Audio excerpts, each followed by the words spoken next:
अगर आप स्टैटिस्टिक्स के स्टूडेंट्स हैं या आप किसी और डिपार्टमेंट से बिलोंग करते हैं लेकिन आप यूनिवर्सिटी लेवल के ऊपर स्टडी कर रहे हैं तो आपकी डिग्री के अंदर आपने कोई रिसर्च करनी होगी। जब आप कोई रिसर्च करेंगे तो डाटा एनालिसिस के बगैर वो कंप्लीट नहीं होती। जब आपको डाटा एनालिसिस करना पड़ेगा तो आपने स्टैटिस्टिक्स को मस्ट यूज़ करना है। ये आगे जाकर आपकी जब जॉब वगैरह लगती है तब भी या डेली लाइफ के अंदर भी इसका बहुत ज़्यादा काम है डाटा एनालिसिस का। तो अगर आप डाटा एनालिसिस सीखना चाहते हैं तो आप हमारे चैनल को सब्सक्राइब कर सकते हैं। यहाँ पर आपको स्टैटिस्टिक्स के डिफरेंट लेक्चर्स, कोर्सेज और ट्यूटोरियल्स मिलते हैं। आप यहाँ से बिल्कुल फ्री उर्दू लैंग्वेज के अंदर, एक इजी लैंग्वेज के अंदर जो है स्टडी कर सकते हैं, लर्निंग कर सकते हैं और अपना काम आप खुद कर सकते हैं। जब आप रिसर्च करेंगे या अगर आप स्टैट्स के स्टूडेंट्स हैं तो आपके लिए, स्टैट्स के स्टूडेंट्स के लिए तो ये बेसिक चीज़ें हैं। तो हम इस वीडियो के अंदर जो सॉफ्टवेयर यूज़ करेंगे वो SPSS है, जो कि एक बहुत इजी सॉफ्टवेयर है और ये तमाम डिपार्टमेंट्स के जो दूसरे होते हैं जैसे सोशल साइंसेस के स्टूडेंट्स, उनके लिए भी इजी होता है क्योंकि उनका स्टैट्स का बैकग्राउंड नहीं है। तो इसके अंदर एक बहुत अच्छा यूज़र इंटरफेस दिया गया है ताकि कोई भी इसको इजीली जो है सीख सके और अपना काम इससे इजीली कह लें कि कर सके। डाटा एनालिसिस कोई भी मुश्किल काम नहीं है। अगर आप इसको एक अच्छे तरीके से सीखते हैं, समझते हैं तो ये आपकी लाइफ के अंदर एक बहुत अच्छा चेंज लेके आता है। जब आप जॉब वगैरह करेंगे तब भी ये आपको बहुत हेल्प करेगा आपके टास्क को एनालाइज करने में, आपका जो भी डाटा होगा उसको एनालाइज करने में ये आपको काफ़ी हेल्प करेगा। बहुत ईजी सॉफ्टवेयर है तो हम रिकमेंड करेंगे आपको कि आप इसको ज़रूर सीखिए। तो हम जो हमारे आज के दो टॉपिक्स हैं, कंपेयर मीन्स और कंपेयर मीडियन, उसकी तरफ मूव करेंगे। ये दो टॉपिक बहुत अहम हैं। ये चाहे रिसर्च का काम हो, चाहे आपकी डेली लाइफ का काम है, चाहे आप कोई जॉब वगैरह कर रहे हैं या कोई अपना बिजनेस रन कर रहे हैं, उसमें ये दोनों टॉपिक्स जो हैं, ये दोनों जो 8 टेस्ट मैंने इसके अंदर रखे हैं, one sample t test, independent sample t test और पेयर्ड सैम्पल टी टेस्ट और वन वे एनोवा, इसी के अपोजिट जो हैं दूसरे टेस्ट हैं जो कंपेयर मीडियन के लिए हैं। आप स्क्रीन पर देख सकते हैं। आगे जाके हम इनको डिटेल में डिस्कस करते हैं। ये आपके लिए बहुत हेल्पफुल रहेंगे, आपको बहुत इनसे काम करना पड़ेगा। तो इस वीडियो में आपको ये सारे टेस्ट जो हैं सीखने को मिलेंगे। तो हम टॉपिक का आगाज़ करते हैं। मेरा नाम है बिलाल हसन और ये जो चैनल है स्टैट सर्कल, इसका बुनियादी मकसद यही था कि स्टूडेंट्स को डाटा एनालिसिस और बेसिक स्टैटिस्टिक्स की जो चीज़ें हैं उर्दू लैंग्वेज के अंदर सिखाई जाएं। तो अगर आपको ये चीज़ें अच्छी लगती हैं, आप सीखना चाहते हैं तो इस चैनल को ज़रूर सब्सक्राइब कीजिएगा। तो आज का टॉपिक शुरू करते हैं। कंपेयर मीन का टॉपिक है। कंपेयर मीन्स और इसको हम पैरामेट्रिक टेस्ट भी कहते हैं। जैसे आपने लास्ट भी देखा होगा कि हमने लिखा कंपेयर मीन्स और इसमें पैरामेट्रिक टेस्ट हैं और कंपेयर मीडियन जो है वो नॉन पैरामेट्रिक टेस्ट हैं। स्टैटिस्टिक्स के अंदर डिस्ट्रीब्यूशंस होती हैं डाटा की। मैं उन डिस्ट्रीब्यूशन को डिटेल में नहीं बताऊंगा, मैं आपको सिर्फ यानी कि दो डिस्ट्रीब्यूशन का थोड़ा बता देता हूँ, नॉर्मल डिस्ट्रीब्यूशन और जो नॉर्मल ना हो, वो डिफरेंट कोई भी हो, तो उसके लिए हम ये कंपेयर मीडियन यूज़ कर सकते हैं। फ़िलहाल जो नॉर्मल डिस्ट्रीब्यूशन है उसका कह लें कि आपका जितनी भी मेजरमेंट्स आप ले रहे हैं, जो भी आप कैलकुलेट कर रहे हैं, जो भी आप गेट कर रहे हैं, वो एक नॉर्मल वे के अंदर होगा जिसका जो वो मीन वैल्यू जो होगी, उनकी एवरेज वैल्यू वो उससे करीब करीब होंगी, तब वो डाटा नॉर्मल होगा। उसके अंदर कोई इतनी ज़्यादा वेरिएशन नहीं होगी, वेरिएशन तकरीबन सेम होगी। अगर उसके अंदर डाटा के अंदर वेरिएशन ज़्यादा आती है तो वो आपका डाटा जो है नॉर्मल नहीं रहता। इसकी एक छोटी सी एग्जांपल मैं आपको देता हूँ कि अगर आप किसी से, आपके पास 10 बंदे हैं तो उनका आपने वेट कैलकुलेट किया, उनसे पूछा कि आपका वेट कितना है। कह लें कि 8 बंदों ने कहा कि उनका 8 बंदों का वेट जो है वो 40 से 50 तक था, लेकिन जो 2 बंदे आए उनका वेट जो है 80 से 90 के दरमियान था। तो ये जो डाटा है ये नॉर्मल नहीं रहेगा। ये एक आप कह सकते हैं कि अगर वो डाटा सारा जो है वो 40 to 50 हो जाता तो वो ठीक था, लेकिन जो सारा डाटा 8 वैल्यूज़ थी, मोस्टली वैल्यूज़ जो हैं वो आ रही हैं 40 to 50, लेकिन उसमें कुछ 2 वैल्यूज़ जो हैं वो चली गई 80 से भी अबव। तो वो आपका आउटलायर होता है, जो आपके वैल्यूज़ उनको हम आउटलायर कहते हैं स्टैटिस्टिक्स के अंदर। तो वो डाटा आपका नॉर्मल नहीं रहेगा। उस की बुनियाद पर हम फिर जो है, जब डाटा नॉर्मल ना हो तो हम मीडियन यूज़ करेंगे। हमारे पास जो बेसिक 3 चीज़ें यूज़ हो रही हैं, नॉर्मल के लिए पैरामेट्रिक टेस्ट यूज़ हो रहे हैं, जब डाटा नॉर्मल नहीं है तो उसके लिए हम नॉन पैरामेट्रिक टेस्ट यूज़ करेंगे। और दूसरी एक डिस्ट्रीब्यूशन है, जैसे नॉर्मल के लिए नॉर्मल डिस्ट्रीब्यूशन है तो पैरामेट्रिक टेस्ट, नॉर्मल नहीं है तो हम नॉन पैरामेट्रिक टेस्ट यूज़ करेंगे, यानी कि कंपेयर मीडियन कर रहे हैं। इस चीज़ को थोड़ा सा एनालाइज कर लीजिए कि जब डाटा नॉर्मल होगा तो हमने मीन यूज़ करना है, जब डाटा जो है नॉर्मल नहीं होगा तो हम मीडियन यूज़ करेंगे। यानी कि वो लिकर्ट स्केल आपका हो सकता है, उसमें आप मीडियन यूज़ कर रहे हैं, या फिर आपका वैसे ही कंटिन्यूस के ऊपर है तो लेकिन वो नॉर्मल नहीं है तो फिर भी आप मीडियन यूज़ करेंगे। लेकिन आपका डाटा जो है वो डाइकोटमस हो जाए, लाइक आपके जो 2 कैटेगरीज आ रही होती हैं, जैसे नॉमिनल का हो गया, यस नो हो गया, हाई लो हो गया, इस तरह की जैसे आपकी कैटेगरीज आ रही होती हैं 2, उसको डाइकोटमस डिस्ट्रीब्यूशन कहते हैं। तो उसके लिए आप मॉड यूज़ करते हैं। आप खुद ही इसको थोड़ा समझ सकते हैं कि अगर आपके पास कुछ 4-5 वैल्यूज़ हैं सिर्फ, तो उसमें अगर आपने मॉड यूज़ करेंगे तो वो मोस्ट रिपीटेड वैल्यू, यानी कि जो सबसे ज़्यादा बार आई है, वो एक अच्छा उसको इंटरप्रेट करेगा। आप जायज़ के आप उसमें मीडियन या मीन यूज़ करते हैं, यानी आप मेल और फीमेल का एनालिसिस कर रहे हैं, मेल और फीमेल के दरमियान, तो आपने सिर्फ ये देखना है कि उसमें सबसे ज़्यादा हमारे एनालिसिस के अंदर मेल्स का रिस्पांस है या फीमेल्स का है, तो उसके लिए आप मॉड यूज़ करते हैं। हमारा जो पहला टेस्ट है जो हम कर रहे हैं, शुरू कर रहे हैं कंपेयर मीन से, इनको हम पैरामेट्रिक टेस्ट कहते हैं। इसके अंदर हम 4 टेस्ट करेंगे, 1 sample t test, independent sample t test, paired sample t test और ANOVA analysis of variance 1 way हम यूज़ करेंगे अभी। तो ये हम करते हैं। जो कंपेयर मीन्स एक टॉपिक है, इसी के अंदर कंपेयर मीन्स के अंदर एक और टॉपिक है कंपेयर मीन्स। इसके अंदर क्या हमें क्या क्या चीज़ें चाहिए, यानी कि हमें जो रिक्वायरमेंट्स हैं वो ये हैं कि हमारे पास जो डाटा होना चाहिए वो कम से कम एक वेरिएबल जो है वो स्केल के ऊपर होगा। यानी जितने भी ये एनालिसिस हैं आपको एक वेरिएबल चाहिए स्केल के ऊपर। स्केल वेरिएबल वो होगा जो आपका कंटिन्यूस डाटा होता है, लाइक आपकी एज हो जाएगी, आपका ब्लड प्रेशर हो गया, आपकी शुगर लेवल हो गया, आपका वेट हो गया, आपके कार की स्पीड हो गई, आपका डिस्टेंस हो गया, किसी चीज़ की पैमाइश हो गई, आपका स्कोर हो गया।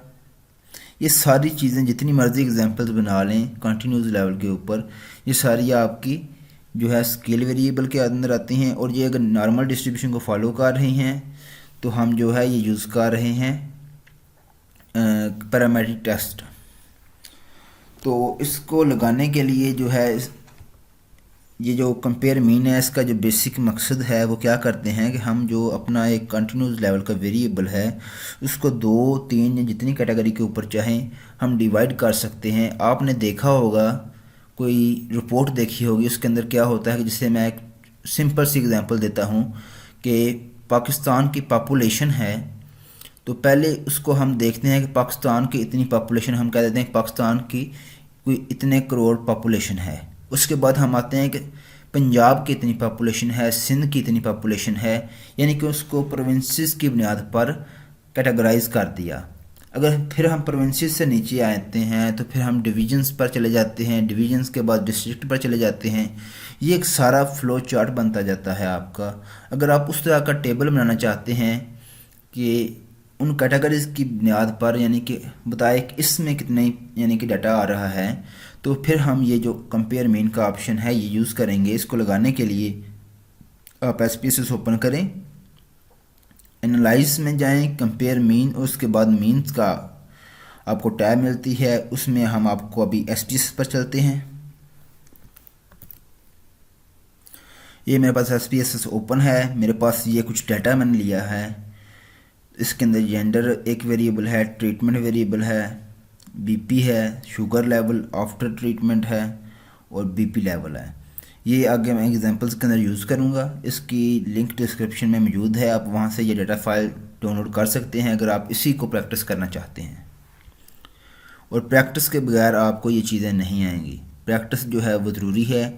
देखें, आप जो है आपका डाटा डिफरेंट हो सकता है, आपके पास सिचुएशन डिफरेंट हो सकती है, अगर आपने कोई एग्ज़ाम देना है उसके अंदर डिफरेंट हो सकता है, लेकिन जो प्रोसेस होगा, जो तरीका होगा, जो मैं इधर बता रहा हूँ वो सेम टू सेम वही होगा।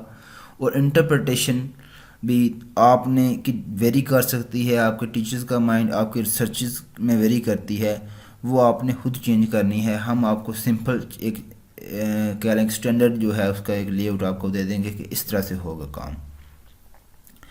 पहला जो है कंपेयर मीन का, आप एनालाइज में आके कंपेयर मीन से आपने मीन के ऊपर सेलेक्ट करना है। ये इसका पाथ आपको स्क्रीन पर नज़र आ रहा है, आपने अगर नोट करना चाह रहे हैं तो साथ में नोट कर सकते हैं, एनालाइज, कंपेयर मीन्स और मीन्स। उसके बाद इसको एक बार मैं रीसेट करता हूँ, ये आपके पास एक विंडो ओपन हो जाएगी। एक साइड पर आपको वेरिएबल्स दिए गए हैं, दूसरी तरफ आपको दो बॉक्सेस हैं, डिपेंडेंट लिस्ट लेयर 1 ऑफ 1।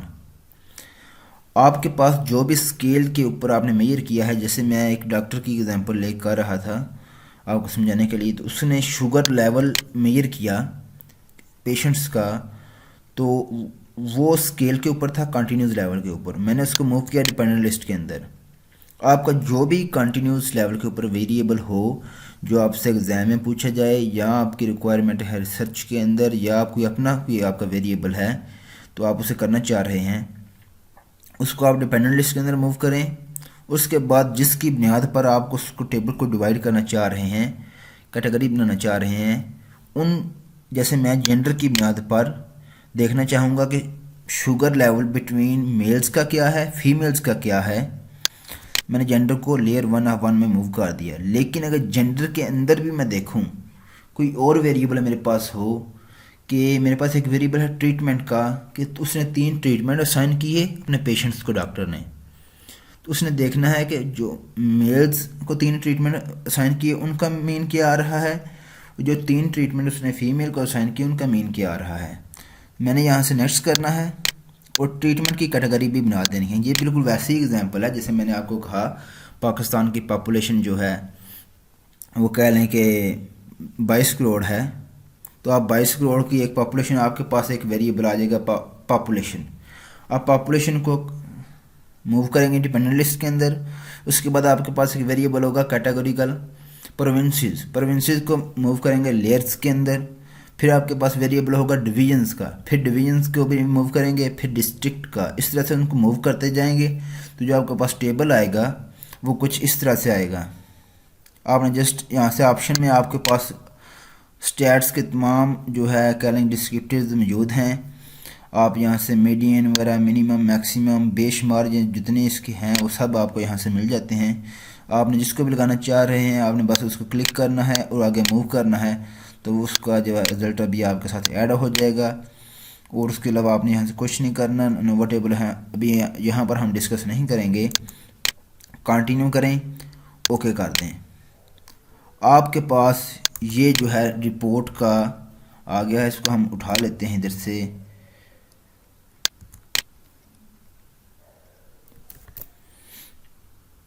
तो ये आपके पास एक टेबल आ गया रिपोर्ट का।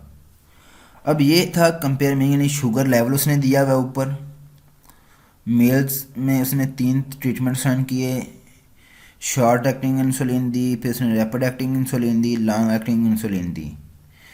तो उन तीनों में जो मीन आ रहा है, जो शॉर्ट वाले में था 127 उसका एवरेज आई शुगर लेवल की, जो रैपिड था उसमें 126, जो लॉन्ग एक्टिंग वाली थी उसमें 120 आ गई। इस तरह से फ़ीमेल में अगर देखा जाए, हमने कंपेयर करना है कि फ़ीमेल में क्या रिस्पांस आया, उसमें भी जो शॉर्ट वाली थी वो 126 आया, और रैपिड वाले में 121 आ गया, और लॉन्ग वाले में 1 आ गया। इस तरह से जो है वो कंपैरिजन कर सकते हैं आप कि जो मेल्स में है कि वो थोड़ा ज़्यादा उनका शुगर लेवल हाई रहा है, लेकिन फ़ीमेल ने कुछ अच्छा रिस्पांस दिया। जो ट्रीटमेंट उसने साइन किए थे उनकी शुगर जो है वो डाउन हो गई हाई लेवल से। तो इसी तरह उनके जो कितने सैंपल हमने हमारे पास थे मेल के साथ हैं शॉर्ट वालों में, यानी कि आप सारा ये एक एनालिसिस यहाँ से देख सकते हैं इस तरह से। नेक्स्ट जो है हमारा टॉपिक है one sample T test. One sample T test हम तब यूज़ कर रहे होते हैं जब हमारे पास लाइक कोई एक वेरिएबल होगा। मैं आपको एक सिचुएशन बताता हूँ कि एक डॉक्टर है, वो पीछे वाली एग्जांपल ही मैं कोट करूँगा इधर साथ में। एक डॉक्टर है, उसके पास एक पेशेंट आता है। वो डॉक्टर जो है एनालाइज करना चाहता है कि इस पेशेंट की जो शुगर है वो फ्लक्चुएट होती रहती है या वो कांस्टेंट रहती है। उसने ये चीज़ देखनी है, तो वो क्या करता है कि वो पेशेंट को एक रिपोर्ट बना के, एक पेपर बना के उसको एक बना के दे देता है। उसे कहता है कि आप या तो इधर आके चेक करा लें या फिर आप घर से आपने नेक्स्ट वीक की या नेक्स्ट 2 वीक की आपने शुगर लेवल आपके नोट करके लेके आने हैं। आपने डेली बेस के ऊपर चेक करनी है, वो आपने नोट करके ले आने हैं। मैं फिर उसको एनालाइज करूँगा, फिर आपको कोई मेडिसिन आगे दूंगा कि आपकी शुगर जो है उसको वो हाई रहती है या लो रहती है, क्या सीन है। अब वो बंदा जो है उसने वो पेपर लिया, घर गया, उसने डेली जो है वो उसने चेक की। उसने 10-12 दिन की जो शुगर है अपनी रिपोर्ट जो उसने उसके अंदर लिखता है जाके मेरी इतनी शुगर हुई। डॉक्टर के पास लेके आएगा, डॉक्टर ने एनालाइज करना है। अगर इंसान खुद से एनालाइज करना शुरू कर दे, कैलकुलेटर से करेगा, जैसे भी करेगा, वो उसमें गलती हो भी सकती है। वो सारी आपको इन्फॉर्मेशन उस तरह से नहीं मिलती। इंसान उस तरह से कर सकता है, इसमें कोई नहीं है। ये कंप्यूटर भी इंसान ने बनाया, लेकिन जब उसने बना ली है तो वो क्यों ना एक इजी वे के अंदर जो है कि उसके पास एक बेस्ट सोल्यूशन है, जो एक उसका सही तरीका है करने का, उससे करें। उस डॉक्टर ने क्या करना है कि वो जो अपना डाटा है वो एंटर कर देगा एसपीएसएस के अंदर।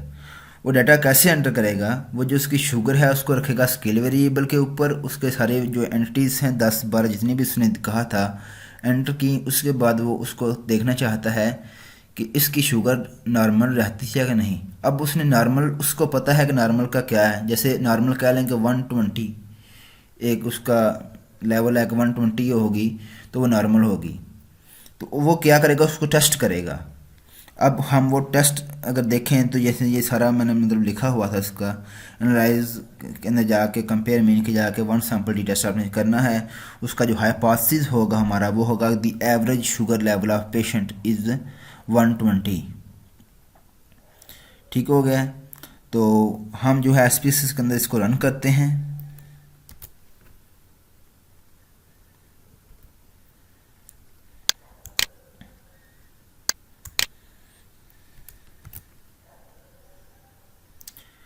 तो ये कह लें कि वही एसपीएसएस की फ़ाइल है मेरे पास।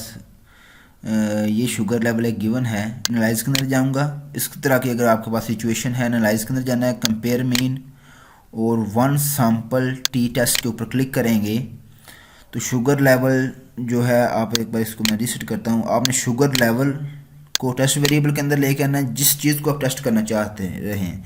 यानी सिर्फ शुगर लेवल नहीं हो सकता, आपका सीजीपी हो सकता है अगर आप स्टूडेंट हैं। अगर आप बिजनेसमैन हैं तो आपके स्टोर की सेल्स हो सकती है, आपकी अर्निंग हो सकती है। आप कैलकुलेट करना चाह रहे हैं कि मेरी अर्निंग कितनी हो रही है, एवरेज अर्निंग कितनी है, तो आप उसको टेस्ट करना चाहते हैं। आप टेस्ट करना चाहते हैं कि मेरी गाड़ी जो है वो एवरेज कितना ऑयल खाती है या मैं इतना डिस्टेंस तय करता हूँ। यानी कि जो चीज़ आपने एज्यूम करनी है वो लेकिन स्केल के ऊपर हो, तो आप उसको टेस्ट वेरिएबल के अंदर मूव करेंगे। जो वैल्यू दी गई है आपको, टेस्ट वैल्यू, वो आप जो है इधर दे देंगे।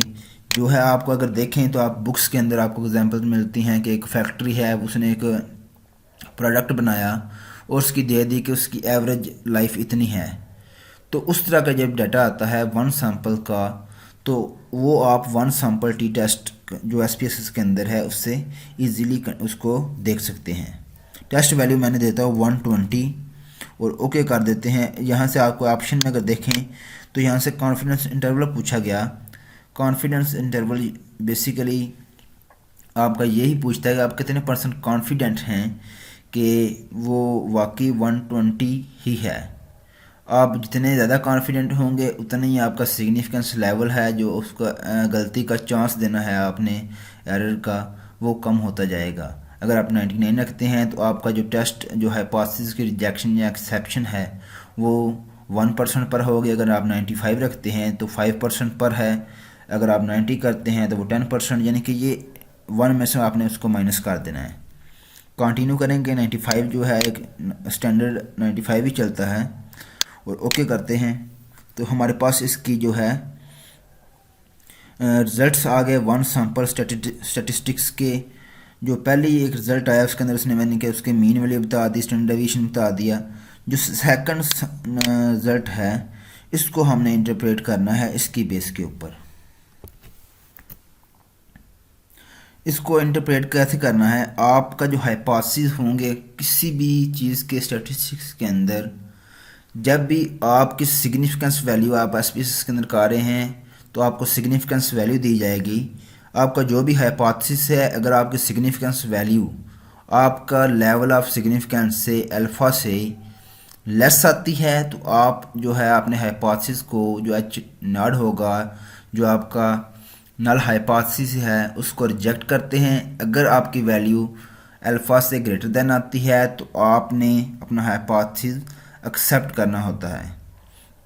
तो इस केस के अंदर हमारी जो एवरेज वैल्यू है, ऊपर अगर देखें वन सैम्पल स्टैटिस्टिक्स के टेबल के अंदर तो एवरेज वैल्यू दी गई है 123 दी गई है, लेकिन जो हमने टेस्ट की वो 115 की। तो उसका जो डिफरेंस है, मेन डिफरेंस अगर आप देखें तो वो 8.1 टेबल के अंदर दिया गया है। उसका जो कॉन्फिडेंस इंटरवल दे दिया गया डिफरेंस का वो 4 से लेके 11 तक जा सकता है। इससे जो सिग्निफिकेंस वैल्यू है हमारी वो दी गई है 0.00, यानी कि ये 0.05 से लेस देन आई। तो हम जो है इसकी इंटरप्रिटेशन कुछ इस तरह से करेंगे, हमारे हाइपोथेसिस से कि मीन जो है वो इक्वल है 120, जो H1 होगा वो नॉट इक्वल 20 हो जाएगा। तो हम कहेंगे दिस सिग्निफिकेंस वैल्यू इज़ जो है हमारी जो लिख सकते हैं इस तरह से, या फिर हम सिंपल लिख सकते हैं कि this significance value is less than 0.05, so we reject the null hypothesis and conclude the that patient sugar level is not equal to 120। अब वो डॉक्टर ने क्या करना है कि उसी को पता चल गया कि इसका जो शुगर लेवल है वो 120 के इक्वल नहीं है। तो अब उसने यानी कि उसको कहेगा कि आप दोबारा मेडिसिन वगैरह देगा, चेंज कर देगा, इस तरह से उसको एनालाइज कर सकता है। अब हम मूव करते हैं, अगर हमारे पास दो कोई कैटेगरी हो उसकी बेस के ऊपर, यानी कि डॉक्टर के पास कह रहे हैं, मैं उसी एग्जांपल को यूज़ करूंगा क्योंकि एक एग्जांपल से आपको अच्छी तरीके से समझ आ जाएगी। इस टेस्ट का नाम है independent sample T test. Independent sample T test कब यूज़ होगा, जब डॉक्टर के पास डिफरेंट पेशेंट्स आ रहे हैं, उसके माइंड में ख्याल आता है कि मैं देखूं कि जो मेरे पास मेल पेशेंट्स आते हैं और जो फीमेल पेशेंट्स आते हैं उनकी जो शुगर लेवल है वो सेम ही होता है या उसमें भी डिफरेंस है। यानी कि अगर कोई डॉक्टर देखना चाहता है कि उसके पास जो पेशेंट्स आ रहे हैं उसमें जो मेल हैं उनका शुगर लेवल क्या है या फीमेल का शुगर लेवल क्या है और उसके अंदर कोई डिफरेंस है या नहीं है, तो उसके लिए वो यूज़ करेगा इंडिपेंडेंट सैंपल टी टेस्ट। अगर आप बिजनेसमैन हैं तो आप देखना चाहते हैं कि आपके एक प्रोडक्ट की सेल जो है वो ज़्यादा है या दूसरे प्रोडक्ट की सेल ज़्यादा है, या दो आपके प्रोडक्ट हैं आपके पास, देखना चाहते हैं उसके दरमियान जो है कोई डिफरेंस है उसकी सेल्स के अंदर के नहीं है, या आपके कुछ सब्जेक्ट्स हैं या आपके कुछ स्टूडेंट्स हैं, आपकी कुछ क्लासेस हैं, आप देखना चाहते हैं कि जो मैं एक क्लास को पढ़ाता हूँ उसके रिजल्ट्स के अंदर, उसके स्कोर्स के अंदर और दूसरी क्लास के स्कोर्स के अंदर कोई डिफरेंस है कि नहीं है। यहाँ एक स्टूडेंट है वो देखना चाहता है कि उसका जो एक सेमेस्टर है उसके जो उसके ग्रेड्स हैं आए हैं और जो दूसरे सेमेस्टर के ग्रेड्स हैं उसमें कोई डिफरेंस है या नहीं है। तो इस तरह से ये चीज़ें जो है चेक हो सकती हैं जब आपके पास दो कैटेगरीज होंगी।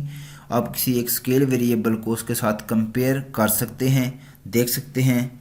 इसके जो यही इसका जो है मतलब आपने का डाटा जो है नॉर्मल डिस्ट्रीब्यूशन को फॉलो करता होगा। आपके पास एक क्वांटिटी वेरिएबल होना चाहिए और एक ग्रुप्ड वेरिएबल यानी कि एक कैटेगोरिकल वेरिएबल होगा जिसकी बेस के ऊपर आप उसको कंपेयर करेंगे। उसका जो हाइपोथेसिस बनेगा इधर वो मेरा यही मैंने बनाया कि the sugar level between gender is same, यानी कि डॉक्टर का ख्याल देखना चाहता है कि वो देखना चाहता है कि उसके दरमियान सेम है या नहीं है। तो हमारा जो हाइपोथेसिस पहला होता है, हाइपोथेसिस हमेशा जो एच नॉट है वो इक्वल में आता है, वो नेगेटिव सेंस में नहीं आता। जो अल्टरनेटिव हाइपोथेसिस होता है वो नेगेटिव में आता है या लेस देन या ग्रेटर देन में आएगा। जो फर्स्ट हाइपोथेसिस होगा वो हमेशा आपका एच नॉट इक्वल टू में आता है कि मीन इक्वल है, मीडियन इक्वल है, ये सेम है, मतलब इस तरह से आता है आपका हाइपोथेसिस। उसका जो पाथ है वही कंपेयर मीन में जाकर हमारा जो इंडिपेंडेंट सैंपल टी टेस्ट है, तो एसपीएस पर चलते हैं। लें जी, एसपीएस पर आ गए। आपने वही हमारा जो कर रहे हैं compare mean, analyse compare mean और independent sample T test click कर लें। आपने जो हम शुगर लेवल पर बात कर रहे थे, तो शुगर लेवल को हम टेस्ट वेरिएबल के अंदर लेके आएंगे। जो भी आपका वेरिएबल होगा उसको आपने स्केल वेरिएबल उसको टेस्ट वेरिएबल में रखना है, और जिसकी बुनियाद के ऊपर आप उसको कंपेयर करना चाह रहे हैं उसको ग्रुपिंग वेरिएबल के अंदर मूव करना है। मैं जेंडर की बेस पे अंदर करना चाह रहा हूँ क्योंकि इसके अंदर दो कैटेगरी वाला ही हो चलेगा। तो मेरे जेंडर की दो कैटेगरीज हैं, उसकी बेस पर चेक करते हैं। और आपने यहाँ से डिफाइन ग्रुप करने होंगे इस टेस्ट के अंदर। डिफाइन ग्रुप्स का मतलब क्या है कि आपने जेंडर्स को कोडिंग दी होगी कोई, जैसे इसको अगर मैं कैंसिल करूँ तो मैं आपको बताऊँ कि जेंडर है तो उसके अंदर मेरी दो कैटेगरीज हैं, मेल फीमेल, इनको मैंने कोडिंग असाइन कर दी। इस तरह ट्रीटमेंट है तो उसके अंदर मेरी तीन कैटेगरीज हैं, short acting, rapid acting, long acting. ये इंसुलिन की मतलब टाइप्स होती हैं, तो ये तीन कैटेगरीज हैं। हम एनालाइज में जाएंगे, compare mean, independent sample T test. जो शुगर लेवल है उसको हम मूव करेंगे टेस्ट वेरिएबल के अंदर, जेंडर को मूव कर देंगे ग्रुपिंग वेरिएबल के अंदर, और डिफाइन ग्रुप्स करेंगे। ग्रुप 1 जो है हमारा 1 से स्टार्ट हो रहा है, ग्रुप 2 में 2 दिया है। आपने जो वैल्यूज असाइन की होंगी मेल को, जो फीमेल को, वो आपने जो भी आपने कैटेगरीज को वैल्यूज असाइन की हैं वो आपने यहाँ पर इधर असाइन कर देनी है। इसमें कोई फ़र्क नहीं पड़ता। जैसे ये ट्रीटमेंट्स हैं ना, ट्रीटमेंट की मेरे पास तीन कैटेगरीज हैं। यहाँ पर अगर मैं देता हूँ ग्रुप वन में मैं 1 दे देता हूँ, और ग्रुप 2 में मैं 2 दे दूँ या 3 दे दूँ, मेरे पास दो कैटेगरी होंगी, उन्हीं के दरमियान कंपैरिजन होगा, तीसरी कैटेगरी इसमें ऐड नहीं होगी। कंटिन्यू करके ऑप्शन के ऊपर वही कॉन्फिडेंस इंटरवल का पूछेगा, आपने 95 ही रख लें। अगर आपके पास रिक्वायरमेंट है, क्वेश्चन में पूछा गया है कि 99 पर करें या 90 पर करें, तब आपने इसको चेंज करना है। नॉर्मली 95 ही पूछा जाता है। कंटिन्यू करके ओके करते हैं। तो ये हमारे पास इंडिपेंडेंट सैंपल टी टेस्ट के रिजल्ट्स आ गए हैं।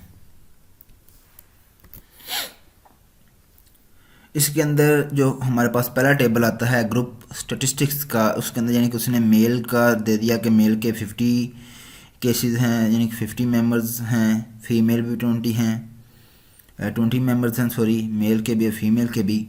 और जो मीन आया है शुगर लेवल मेल्स का वो 124 है 0.9, और फीमेल का 121.3 आया। इस तरह स्टैंडर्ड डेविएशन और स्टैंडर्ड एरर उसने बता दिया। अगर इसको हाइपोथेसिस के देखना है कि बिटवीन मेल एंड फीमेल, अब यहाँ से कोई कंपैरिजन करे तो कोई ये कह सकता है कि यार 124 और 121 तकरीबन सेम ही है, इसमें कोई डिफरेंस नहीं है। लेकिन अगर आप स्टैट्स के थ्रू देखते हैं तो उसमें थोड़ी सी चीज़ें डिफरेंट हो सकती हैं। सम टाइम ये आपका यानी कि उसको स्टैंडर्ड डेविएशन को भी देखा जाता है, मीन को भी देखा जाता है। तो ये इस सॉफ्टवेयर के अंदर सारी कोडिंग हो चुकी है, उसने आपको सिर्फ बताना है, तो आपने उसी को फॉलो करना है। आप सिर्फ अपने एनालिसिस नहीं लगाने, कंप्यूटर से भी यानी कि जो कर रहा है वो भी एक ठीक वे के अंदर कर रहा है, इसके भी कुछ रूल्स इसके बताए गए हैं, उसी की बेस पर कर रहा है।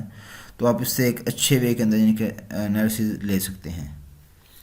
आपने सिग्निफिकेंस वैल्यू देखनी है, तो जो इसकी टी टेस्ट की वैल्यू है आपके पास पहले जो है इक्वालिटी ऑफ वेरिएंसेस के दिया गया है कि आपने एज्यूम किया हुआ है कि आपके वेरिएंसेस इक्वल हैं, यानी कि आपके डेटा के अंदर जो वेरिएशन है वो सेम है, उसके अंदर ये नहीं है कि आपकी वेरिएशन डिफ़र नहीं कर रही इतनी। तो उसका जो हाइपोथेसिस था वो ये हो जाता है कि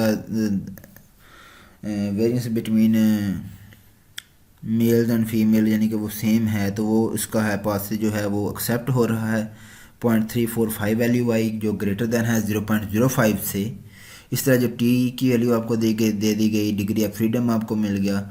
वो जो सिग्निफिकेंस वैल्यू है जिसकी बेस के ऊपर हमने इसको रिजेक्ट या एक्सेप्ट करना है वो भी 0.342 दी गई जो कि ग्रेटर देन है। तो हम कह सकते हैं इसकी बेस पे कि sugar level between male and female are same. इसकी इंटरप्रिटेशन कुछ ऐसी हो जाएगी, जो आगे जो टेबल हैं वो कॉन्फिडेंस इंटरवल वगैरह दे दिया गया, test of equality of means दे दिया गया, यानी कि मीन डिफरेंस कितना आ रहा है, यानी कि वो 3.6 आ रहा है। इस तरह स्टैंडर्ड एरर डिफरेंस कितना आ सकता है। तो ये सारी चीज़ें आपको गिवन हैं। जो इसकी इंटरप्रिटेशन आपकी सिंपल हाइपोथेसिस का ज़्यादा पूछा जाता है कि वो रिजेक्ट होंगे हो रहे हैं या एक्सेप्ट हो रहे हैं, कंक्लूजन ड्रा करें। तो आपका ये हो जाएगा कि we accept the H0 because significance value is greater than 0.05 and we can say that there is no significance difference between gender categories.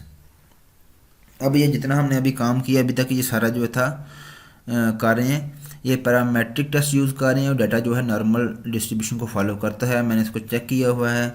अगर आपको ये चीज़ नहीं पता तो वो भी हम आपको बता देते हैं कैसे आपने चेक करना है नेक्स्ट टेस्ट के अंदर।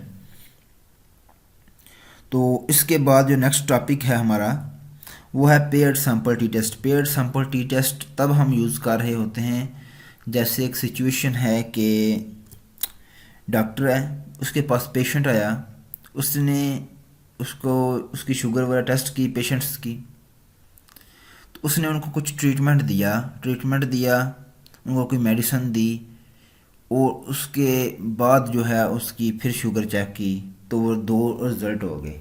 बंदा एक ही रहेगा, रिज़ल्ट 2 हो जाएंगे। कह रहे हैं कि आपके पास एक क्लास है, आपने उनके मार्क्स एक सेमेस्टर के देख लिए, उसके बाद आपने उनको एक्स्ट्रा जो है स्किल्स प्रोवाइड करने की कोशिश की, आपने उनको मोटिवेशन प्रोवाइड की, आपने उनको ट्रेनिंग दी, एक्स्ट्रा कोचिंग की उनकी। उसके बाद नेक्स्ट सेमेस्टर का रिज़ल्ट देखा तो आप देखना चाहेंगे जो पहले आपका रिज़ल्ट था और जो बाद में रिज़ल्ट आया है उसके अंदर कोई चेंज आया या नहीं आया। या फिर एक और एग्जांपल ऐड करूं तो आप अगर बिजनेसमैन हैं तो आपने आपकी यानी कि प्रोडक्शन हो रही है, चीज़ें अगर सेल हो रही हैं तो आपने अपनी सेल को एक बार आपने नोट कर लिया 1 मंथ की, आपने अपने 1 मंथ की पूरी सेल आपका रिकॉर्ड अपने पास रख लिया कि मेरी इतनी सेल हुई।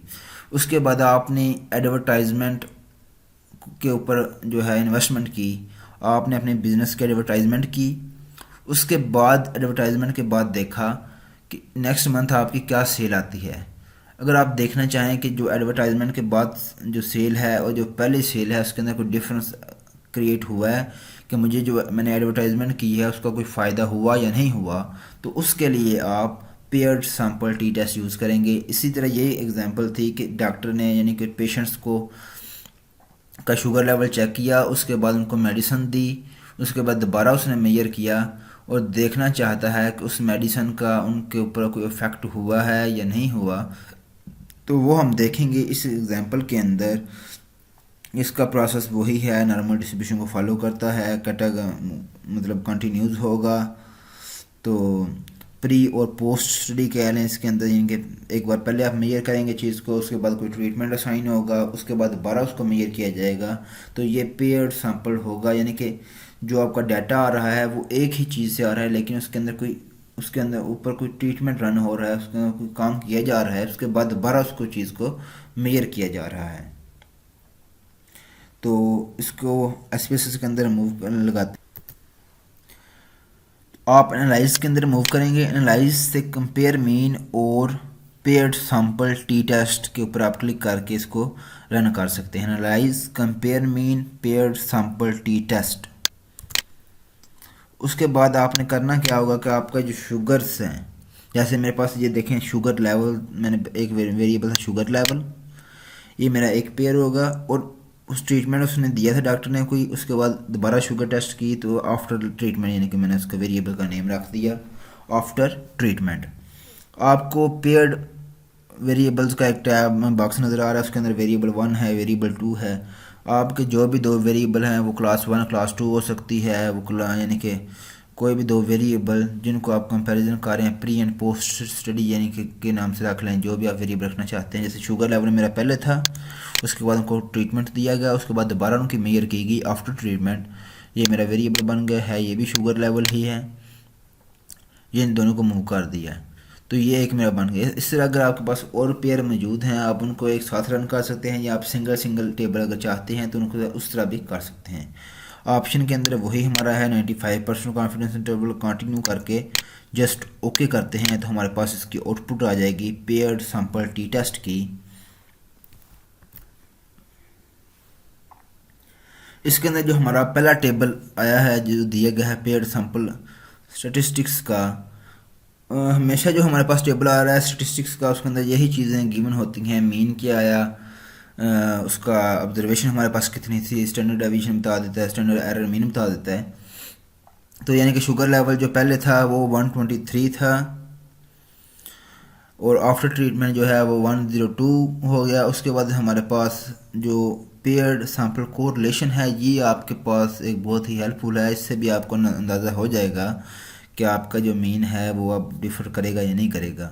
अब इधर अगर देखें तो कोरिलेशन की जो वैल्यू आई सेकंड टेबल के अंदर वो है -0.58, यानी कि ये नेगेटिव जा रही है। यानी कि जब आपने एक आपका एक वेरिएबल जो है वो इंक्रीज हो रहा है, दूसरा डिक्रीज हो रहा है, तो उसके अंदर नेगेटिव रिलेशन आ रहा है, और उसकी जो सिग्निफिकेंस वैल्यू है वो भी हाई है, यानी कि अंदर इसके अंदर एक सिग्निफिकेंट कोरिलेशन एग्जिस्ट कर रहा है। तो पेयर्ड सैंपल की अगर बात की जाए तो उसके अंदर जो उसका मीन बता दिया कितना डिफर कर रहा है, उसके बाद standard deviation, standard error mean, और बिल्कुल लास्ट के ऊपर जो है कॉन्फिडेंस इंटरवल के बाद टी की वैल्यू आपको बता दी, डिग्री ऑफ फ्रीडम। ये आप रिसर्च पेपर के अंदर अगर आप लिखते हैं तो उसका मेथड थोड़ा सा डिफरेंट है, कि हम तो आपको वैसे बता रहे हैं कि पी वैल्यू ग्रेटर देन आ रही है तो हम इसको रिजेक्ट या एक्सेप्ट कर रहे हैं, ये चीज़ें। तो पेपर का जो मेथड है वो डिफरेंट है, उसके अंदर आपको टी वैल्यू लिखनी पड़ती है, उसके साथ डिग्री ऑफ फ्रीडम, फिर आपका अगर पी वैल्यू आती है तो फिर आप लिखते हैं कि हमने जो हमारे हाइपोथेसिस वो रिजेक्ट हो रहे हैं या एक्सेप्ट हो रहे हैं। अगर इधर देखा जाए तो सिग्निफिकेंस वैल्यू हमारी क्या है 0.005। तो इसकी जो इंटरप्रिटेशन मतलब बनेगी, हाइपोथेसिस के थे कि जो मीन पहले वाला था, कह रहे हैं कि जो प्री स्टडी थी जी पहला मीन था जो हमने डॉक्टर से लिया है पेशेंट साहब बिफोर स्टडी जो है ट्रीटमेंट मीन उसका, और जो आफ्टर ट्रीटमेंट था वो इक्वल है, मीन 1 में इक्वल है मीन 2 के। इस तरह जो H1 बन जाएगा वो हो जाएगा कि वो नॉट इक्वल है। तो हमारा हाइपोथेसिस की जो वैल्यू है, जो सिग्निफिकेंस वैल्यू आई वो 0.05 से ग्रेटर देन थी, नहीं आई थिंक लेस देन थी, 0.05 से लेस देन है हमारी वैल्यू जो है वो 0.05 से लेस देन थी। तो हमने जो हमारा इंटरप्रिटेशन आ जाएगी इसकी वो ये हो जाएगी, वो reject the H not the significance value is because the significance value is 0.05 less than 0.05, and we can say that there is a significant difference exists between the gender categories। यानी कि वो कह सकता है कि जो उसके पास पेशेंट्स आ रहे हैं मेल्स का जो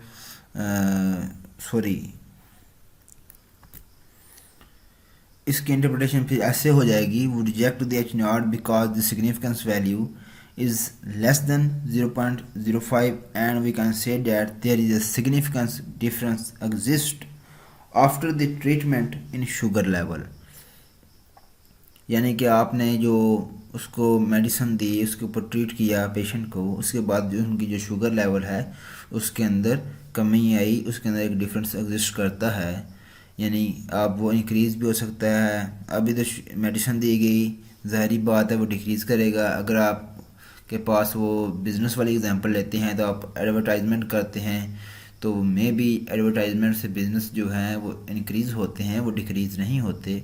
तो आपका वो इंक्रीज़ कर रहा होगा लेकिन उसके अंदर एक डिफरेंस एग्जिस्ट करेगा, तो आप उस डिफरेंस से आपको पता चल सकता है। तो ये थी जब हमारे पास इस तरह का सिचुएशन हो। अब हम आगे मूव करते हैं कि जब हम लास्ट टाइम एक independent sample T test discuss किया। इंडिपेंडेंट सैंपल टेस्ट के अंदर था कि दो कैटेगरीज के अंदर डिफरेंस हम देख सकते हैं। अब हम आगे डिस्कस करते हैं one way ANOVA analysis of variance. One way ANOVA के अंदर हमारा जो भी कोई कंटिन्यूस लेवल के ऊपर वेरिएबल गिवन हो उसको between more than two categories हम जो है कैलकुलेट कर सकते हैं, उसका डिफरेंस देख सकते हैं कि डिफरेंस एग्जिस्ट करता है या नहीं करता। तो इसकी जो एग्जांपल है वो यही है डॉक्टर वाली कि उसने पेशेंट्स को 3 तरह के ट्रीटमेंट असाइन किए, ठीक है, या फिर आप उसने 3 तरह के ट्रीटमेंट असाइन किए पेशेंट को। शुगर का पेशेंट था और फिर उसने उनकी शुगर को मेजर किया। वो देखना चाहता है कि वो तीनों ट्रीटमेंट के दरमियान जो उसने 3 मेडिसिन यूज़ की, 3 इंसुलिन यूज़ की हैं, उसका जो रिज़ल्ट आ रहे हैं उनके अंदर भी एक डिफरेंस है या वो सब का सेम ही रिज़ल्ट आ रहा है, वो ये देखना चाहता है। तो वो क्या करेगा, वो उसने जब ट्रीटमेंट पेशेंट्स को असाइन कर दिए उसके बाद उनके रिज़ल्ट कैलकुलेट करेगा। उसके बाद वो एसपीएस के अंदर डाल दे तो उसको एक सिंपल वे के अंदर इजीली उसका पता चल जाएगा, उसके हाइपोथेसिस बने होंगे, उसके रिजेक्ट हो रहे हैं, एक्सेप्ट हो रहे हैं, पूरा एक एनालिसिस दे देगा उसको कोई लंबा चौड़ा कह लें कि वो हाथ से या कैलकुलेटर से काम करने की ज़रूरत नहीं है। एसपीएस एक बहुत ही इजी सॉफ्टवेयर है जो आपको इजी वे के अंदर कोई भी बंदा इसको इजीली जो है यूज़ कर सकता है। तो इसका वही है कि एक डिपेंडेंट वेरिएबल होगा आपका कंटिन्यूस लेवल के ऊपर जो नॉर्मल डिस्ट्रीब्यूशन को फॉलो करता होगा, और वन कैटेगरिकल वेरिएबल होगा विद मोर देन 2 कैटेगरीज, और इसकी इंडिपेंडेंस जो है वो होनी चाहिए ऑब्जर्वेशन की, नो सिग्निफिकेंट आउटलायर होना चाहिए। यानी कि सिग्निफिकेंस आउटलायर होगा आपका तो वो मोस्टली जो है वो नॉर्मल डिस्ट्रीब्यूशन नहीं रहती, तो उस आउटलायर को रिमूव करें तो फिर आती है, मतलब इसका जो पाथ है वो कंपेयर मीन के अंदर जाकर वही वन वे नोवा है। यानी कि जितने आपके पैरामेट्रिक टेस्ट यूज़ किए हमने वो कंपेयर मीन से होंगे, और जो नॉन पैरामेट्रिक हैं उनका भी एसपीएस के अंदर नेम दिया हुआ है नॉन पैरामेट्रिक, उससे आप नॉन पैरामेट्रिक एनालिसिस परफॉर्म करेंगे। ये अब आपको पाथ जो है वो ज़बानी याद होना चाहिए, आपको दिन पता होगा हमने वन सैम्पल टी टेस्ट लगाना है तो हमने जो है एनालाइज के अंदर जाना है, उसके बाद कंपेयर मीन के अंदर हमें ऑप्शन मिल जाता है। ये थोड़ा सा इसको गो थ्रू हूँ, इसको प्रैक्टिस करें तो आपको जहन में बैठ जाएगा चीज़। जब आप कोई एग्ज़ाम देंगे या फिर आपसे कोई बंदा कहता है कि हमें जो है अनोवा लगा दें, हमें इंडिपेंडेंट सैम्पल टी टेस्ट लगा दें, तो आप उसको इजीली ये काम करके देख सकते हैं। तो आप एनालाइज के अंदर जाएंगे, कंपेयर मीन, मेरे पास ये आप देख सकते हैं कि ये ट्रीटमेंट की 3 कैटेगरीज गिवन है। इनके दरमियान मैं चेक करूँगा कि जो 3 ट्रीटमेंट असाइन किए उनके दरमियान जो मीन आ रहा है वो इक्वल है या नहीं है। एनालाइज के अंदर गए, उसके बाद कंपेयर मीन का topic, one sample t test हमने लगा दिया, इंडिपेंडेंट सैम्पल टी टेस्ट लगा दिया, समरी भी वही इंडिपेंडेंट सैम्पल टी टेस्ट है लेकिन इसके अंदर आपको वो डिफरेंटली कह रहे हैं कि वो आपको नंबर ऑफ केसेस बताने पड़ेंगे, मीन्स बताना पड़ेगा, स्टैंडर्ड डेविएशन, ये सारी चीज़ें आपको कैलकुलेट करके देनी पड़ेंगी। तो उससे अच्छा है कि आप इंडिपेंडेंट सैम्पल जो टी टेस्ट है उसी को यूज़ कर लें। ये समटाइम क्वेश्चन के अंदर गिवन होगा, अगर आप कोई एग्ज़ाम वगैरह दे रहे हैं तो उसके अंदर गिवन होगा कि इसका ये स्टैंडर्ड डेविएशन है, ये मीन है, तो इसका जो है ये कैलकुलेट कीजिए। डाटा आपको नहीं गिवन होगा, तब आप जो है summary independent sample t test का यूज़ करेंगे।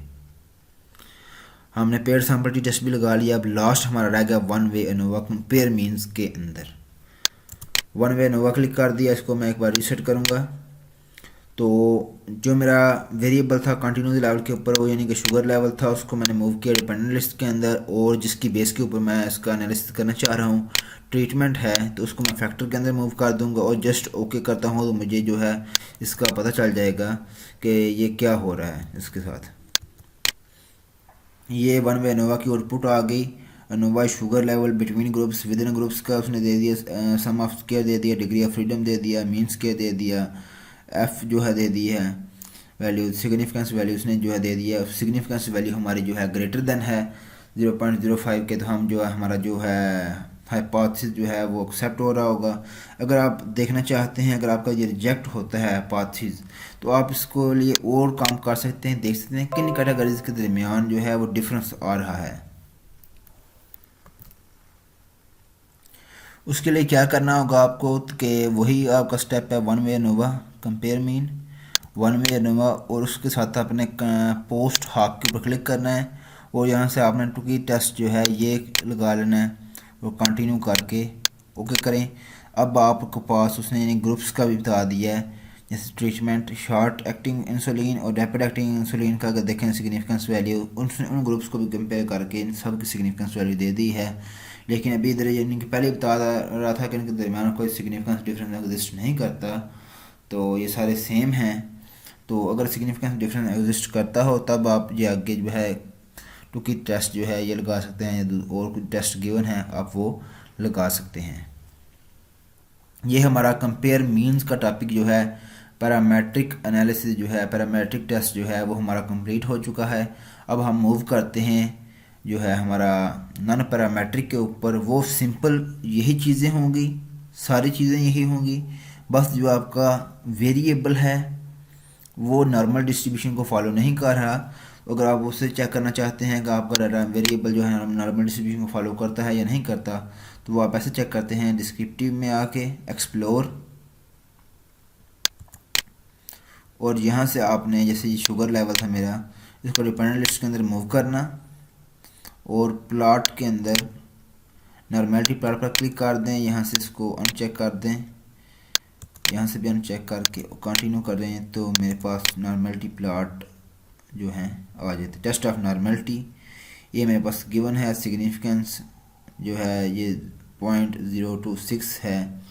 अगर मैं इसको 99 पर करूँ तो ये जो है सिग्निफिकेंट आ जाता है। तो यहाँ से हम अज्यूम कर सकते हैं अगर आपकी ये जो वैल्यू है, अगर हम इसको 99 पर देखते हैं तो ये 0.01 से ग्रेटर देन आती है, तो हम इसको एक्सेप्ट कह सकते हैं कि ये नॉर्मल डिस्ट्रीब्यूशन को फॉलो करता है। लेकिन अगर हम इसको 0.05 पर चेक करें 95 पर, तो ये 0.05 से लेस देन आ रही है, फिर हम कहेंगे ये नॉर्मल डिस्ट्रीब्यूशन को फॉलो नहीं करता। तो ये हम स्टेटमेंट को चेंज कर सकते हैं अपनी अपनी मर्ज़ी से। तो अब हम मूव करेंगे नॉन पैरामेट्रिक टेस्ट के ऊपर। ये नोवा की इंटरप्रिटेशन आ गई कि एच जो है ट्रीटमेंट 1 बराबर है ट्रीटमेंट 2 के, मीन 1 में बराबर है मीन 2 मीन 3 के, या फिर एटलीस्ट 1 मीन नॉट इक्वल, ठीक है। और हमारा वो ग्रेटर देन आ रहा है, तो हम एक्सेप्ट कर रहे हैं और कह रहे हैं कि there is no significance difference exist between treatment categories कह लें या ट्रीटमेंट कैटेगरी कह सकते हैं, वो बेहतर रहेगा कि जो उसने मेडिसिन को साइन की उससे कोई सिग्निफिकेंस डिफरेंस नहीं अगर हुआ तब भी उनकी शुगर जो है सेम रही, यानी कि सेम ही डिक्रीज़ हुई है।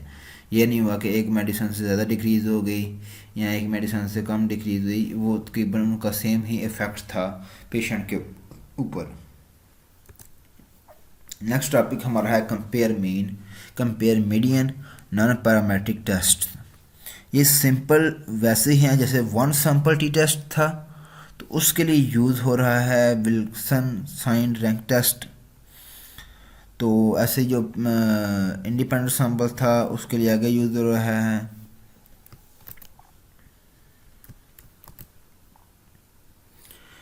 Wilson sign rank test. को अगर देखें तो ये बिल्कुल वैसे ही है कि उसके पास एक पेशेंट आया, तो जो पीछे हम एग्जांपल कोड कर रहे थे उसने उसका जो देखा कि उसकी शुगर लेवल उसने नोट कर ली, वो देखना चाहता है कि इसका नॉर्मल है कि नहीं।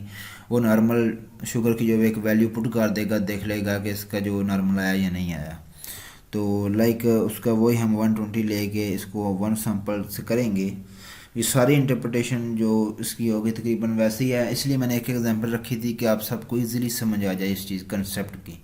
बस इसके अंदर ये चीज़ है कि ये इसका जो डाटा है वो नॉर्मल डिस्ट्रीब्यूशन को फॉलो नहीं कर रहा। हमने ये एज्यूम करना है ये नॉर्मल डिस्ट्रीब्यूशन को फॉलो नहीं कर रहा।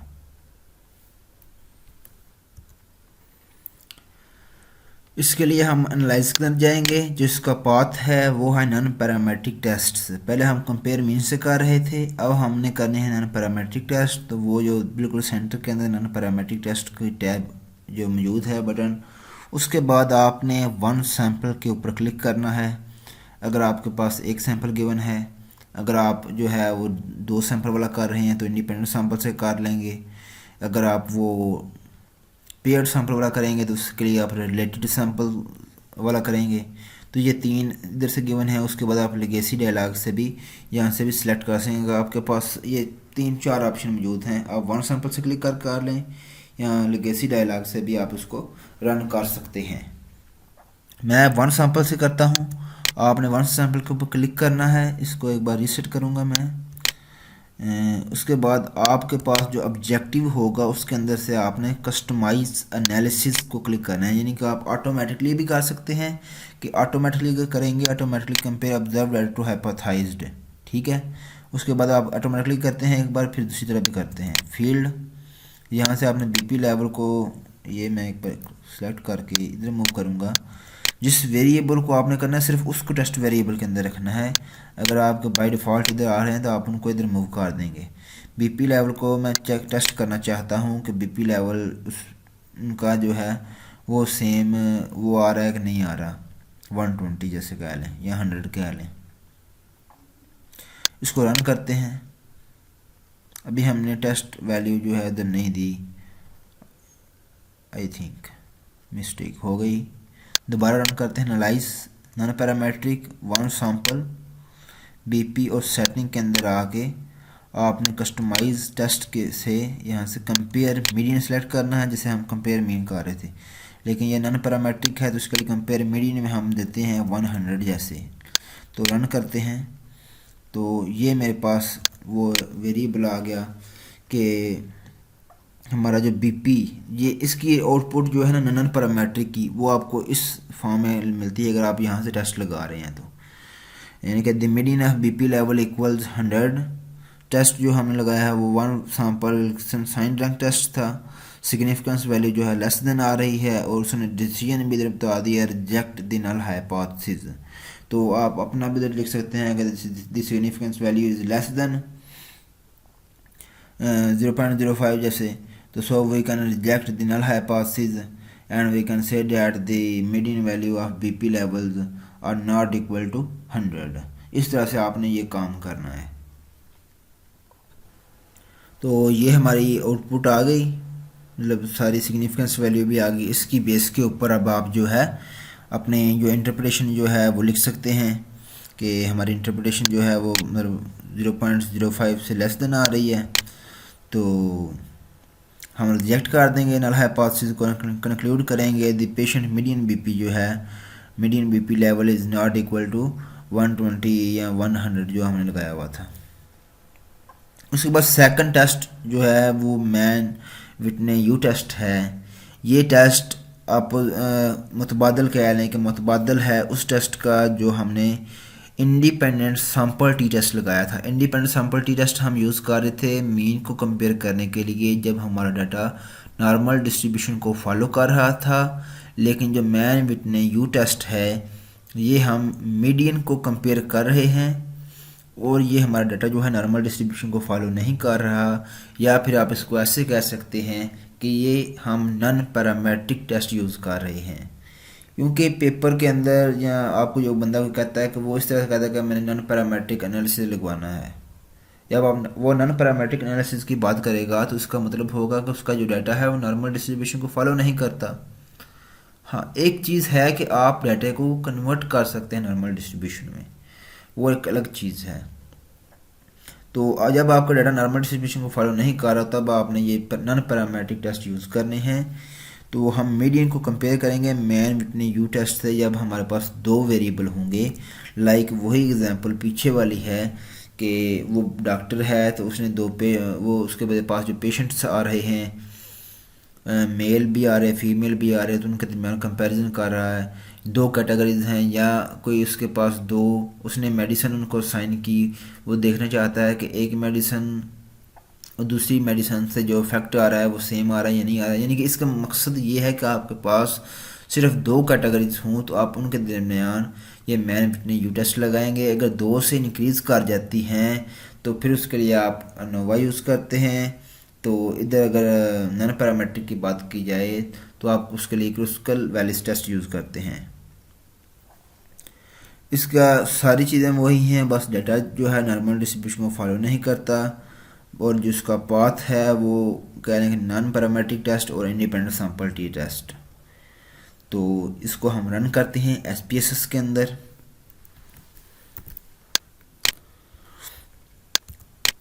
एनालाइज के अंदर जाके नॉन पैरामेट्रिक टेस्ट और उसके बाद इंडिपेंडेंट सैंपल्स के ऊपर क्लिक करना है जब आप मैन विटने यू टेस्ट लगाना चाहते हैं। Analyse non parametric test independent samples click करें और ऑब्जेक्टिव्स के अंदर इसको एक बार रीसेट में करूँगा क्योंकि मैंने पहले इसको एक बार लगाया था। तो जब आप इसको आते हैं तो आपके पास ये एक इसका व्यू आ रहा है। ऑब्जेक्टिव्स के अंदर आपने कस्टमाइज एनालिसिस करना है। फील्ड के अंदर आपके पास जो वेरिएबल होगा आपका, मैं बीपी को करना चाह रहा हूँ जो आपका टेस्ट वेरिएबल होता है, तो बीपी टेस्ट वेरिएबल में गया। अब उधर हम शुगर लेवल यूज़ कर रहे थे क्योंकि शुगर लेवल जो था वो मेरा नॉर्मल डिस्ट्रीब्यूशन को फॉलो कर रहा है, लेकिन इधर मैं बीपी यूज़ कर रहा हूँ, ये नॉर्मल डिस्ट्रीब्यूशन को फॉलो नहीं करता, तो इसके लिए मैं मीडियन कर रहा हूँ।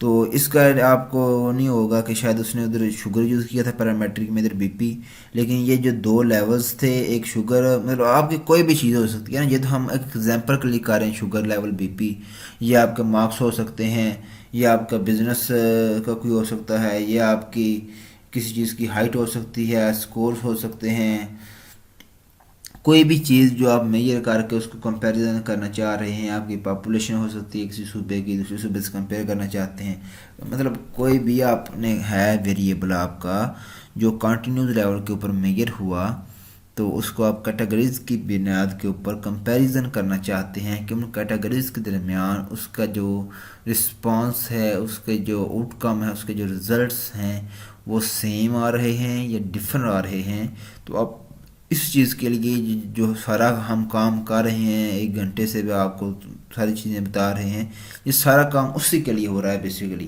कि आपके पास एक कंटिन्यूस वेरिएबल है, आप उसको किसी कैटेगरिकल वेरिएबल की बुनियाद के ऊपर, कैटेगरीज की बुनियाद के ऊपर कंपैरिजन करना चाह रहे हैं कि मार्क्स जो हैं वो लड़कों के और लड़कियों के दरमियान इक्वल हैं, या एक प्रोडक्ट की सेल, एक स्टोर की सेल जो है, या किसी चीज़ की सेल कह लें, सेल प्रोडक्ट 1 की प्रोडक्ट 2 के साथ मतलब मिलती जुलती है, बराबर है या नहीं है।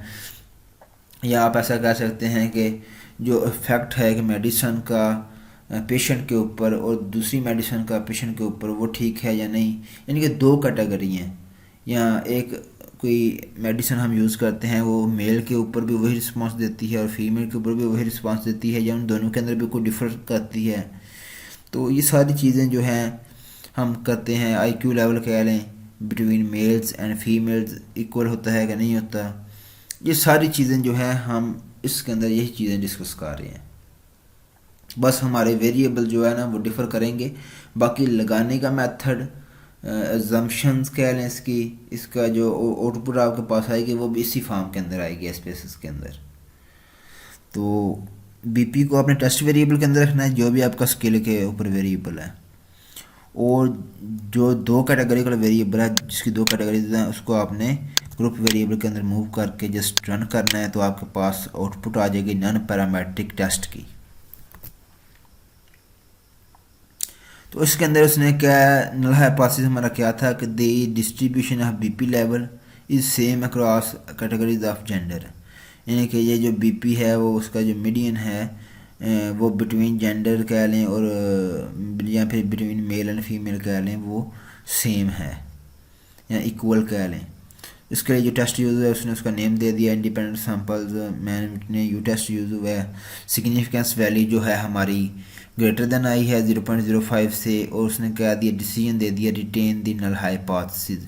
लास्ट जो टेस्ट लगाया था उसके अंदर उसने डिसीजन दिया था रिजेक्ट द नल हाइपोथेसिस, यानी कि खुद ही डिसीजन दे देता है नॉन पैरामेट्रिक, आपको डिसाइड करने की जरूरत नहीं पड़ती।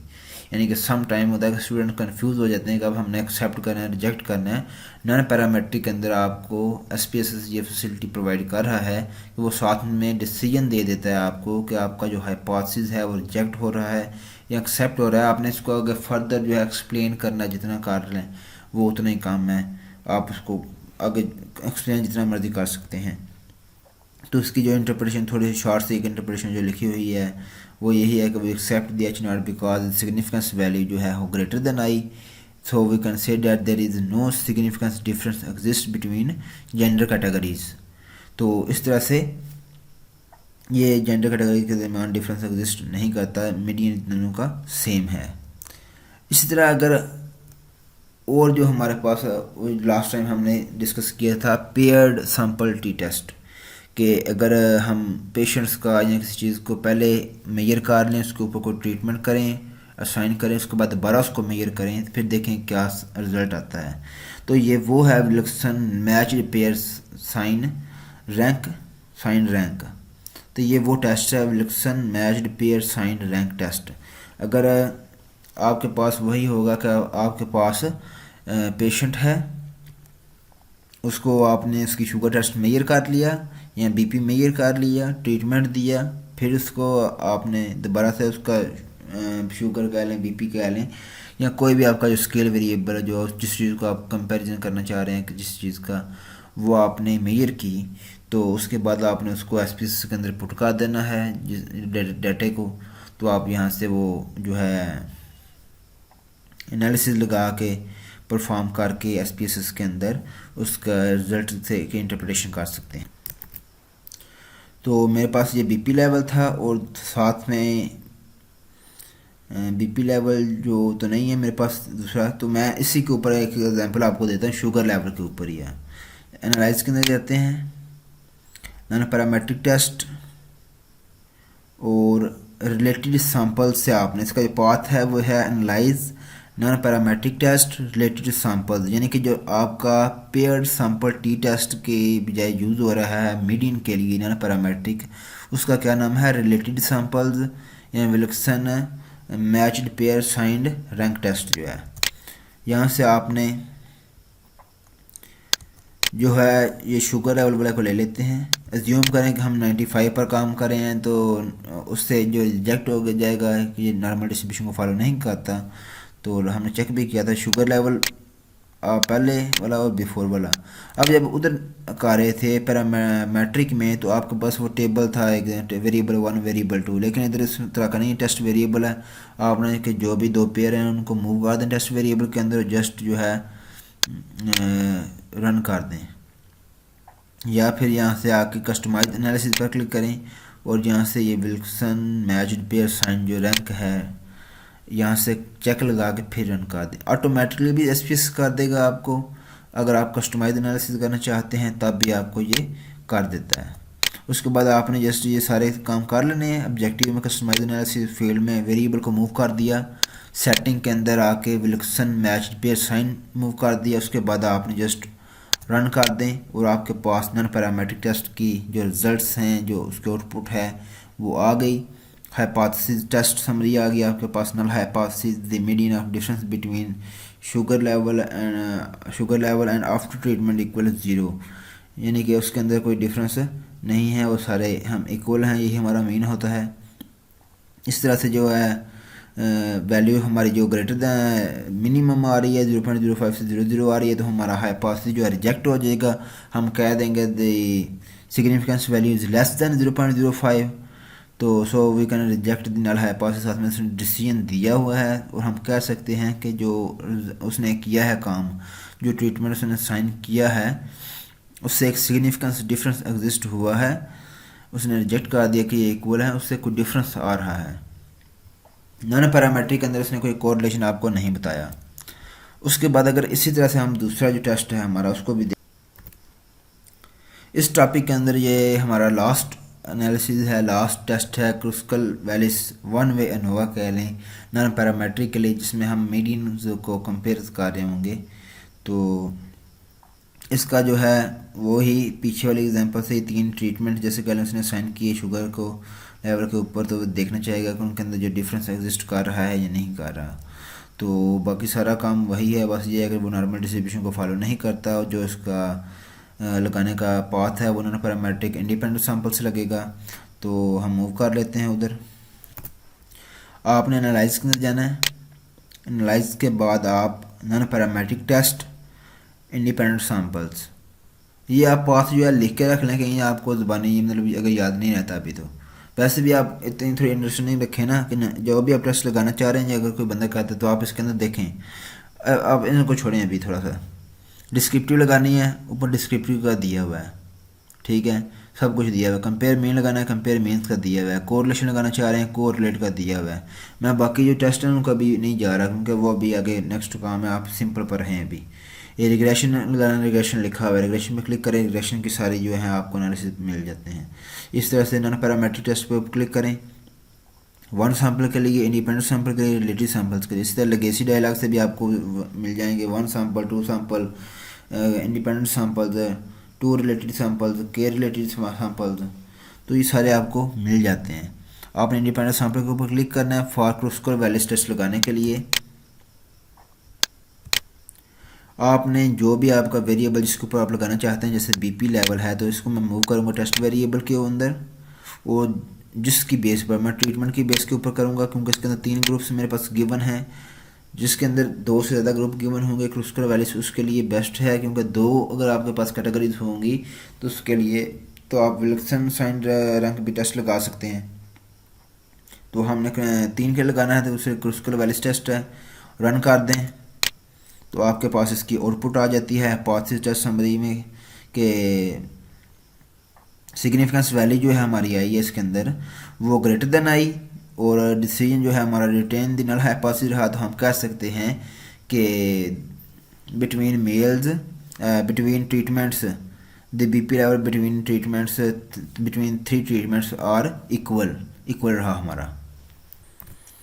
इस तरह से फिर इसकी इंटरप्रिटेशन आ जाएगी कि एच नॉट इसका मीन जो है फर्स्ट का, और मीडियन जो है मीडियन फर्स्ट का सेकंड थर्ड का इक्वल है, दूसरा होगा at least one median is not equal and we accept the H not because the significance value is greater than 0.05 and we can say that there is no significance difference exist between treatment categories।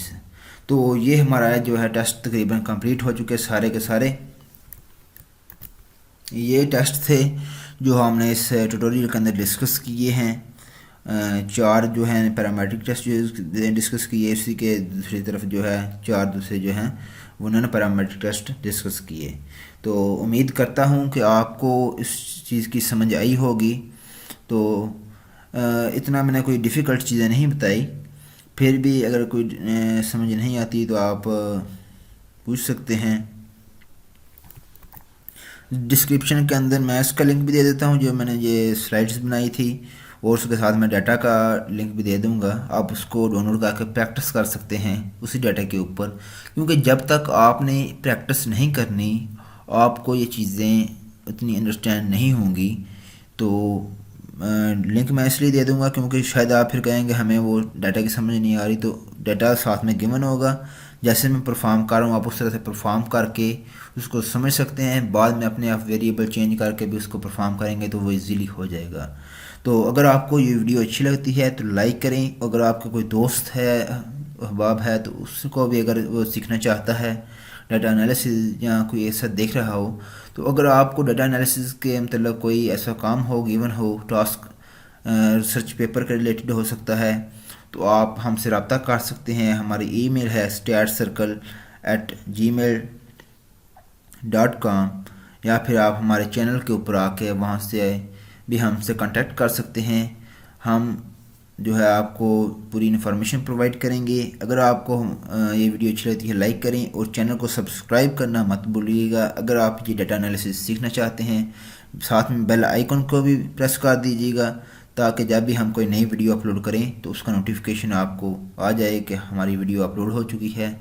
तो उसके अलावा हमारा एक course चल रहा है data analysis का with SPSS। अगर आप उसके अंदर एनरोलमेंट लेते हैं तो उसका लिंक भी चैनल के ऊपर दिया गया है, आप उसके अंदर रजिस्टर हो सकते हैं।